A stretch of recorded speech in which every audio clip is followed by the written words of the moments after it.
चॅनलमध्ये तुमच्या सगळ्यांचे स्वागत आहे। तर आज मी तुमच्यासोबत व्हेज स्टीम मोमोज याची रेसिपी शेअर करत आहे। तर मोमोज बनवण्यासाठी मी 1 वाटी मैदा घेतला। आम्हाला मोमोज दोघांसाठीच बनवायचे होते, त्यामुळे मी 1 वाटी मैदा घेतला।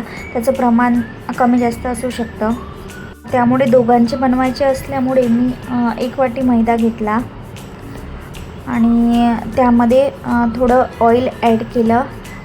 त्यामध्ये चवीनुसार मीठ टाकायचं। त्यानंतर पाणी, नंतर त्याला छान मिक्स करून घेतले।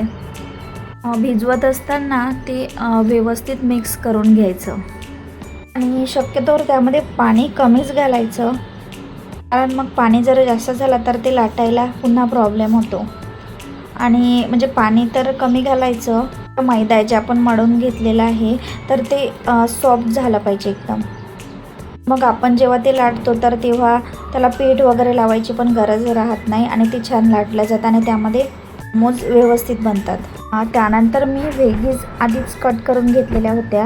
तर ते मोमोजचा मसाला बनवण्यासाठी मी इथे पत्ताकोबी घेतलेली आहे, गाजर, त्यानंतर आलं घेतलं, लसूण, शिमला मिर्च आणि कांदा। तर ह्या सर्व व्हेजीज मी बघू शकता तुम्ही एकदम बारीक कट करून घेतलेले आहे। सर्व व्हेजीज बारीक कट करून घेतल्या की जेव्हा आपण ती मोमोजमध्ये करतो तर तेव्हा म्हणजे तो व्यवस्थित भरला जातो आणि काही प्रॉब्लेम होत नाही। तर त्यामुळे सर्व व्हेजीज एकदम बारीक कट करून घ्यायच्या।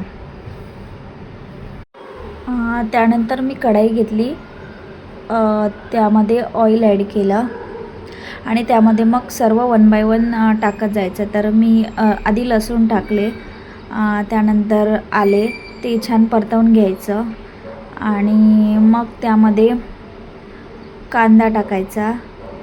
कांदा पण थोडा हलकासा शिजू द्यायचा।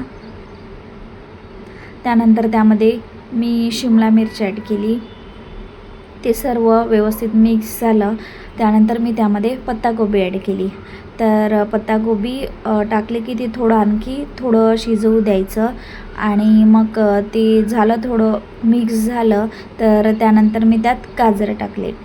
तर आता गाजर टाकले, आता हे सर्व कंबाईन एकदा व्यवस्थित 1 मिनिट शिजवू द्यायचं आणि त्यानंतर मी त्यामध्ये ॲड केले लाल मिर्च पावडर आणि मसाला घरचाच टाकला मी, जो गरम मसाला होता तो गरम मसाला टाकला, चवीनुसार मीठ।